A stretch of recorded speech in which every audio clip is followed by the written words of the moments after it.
Hey guys, in this video I'll show you how to set up automated reports in QuickBooks Enterprise.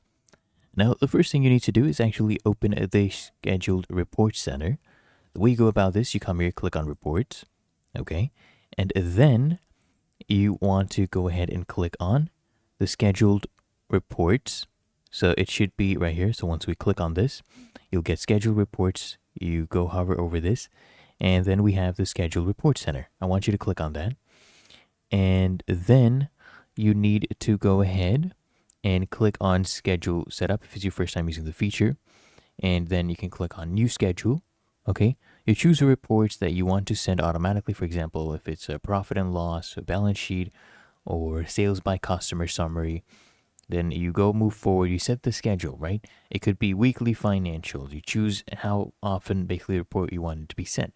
So it's weekly. You set the start time and date. Click next, you set the email recipients and message, okay, and then you just review and activate the schedule. And QuickBooks will now automatically, email the report based on your chosen timing.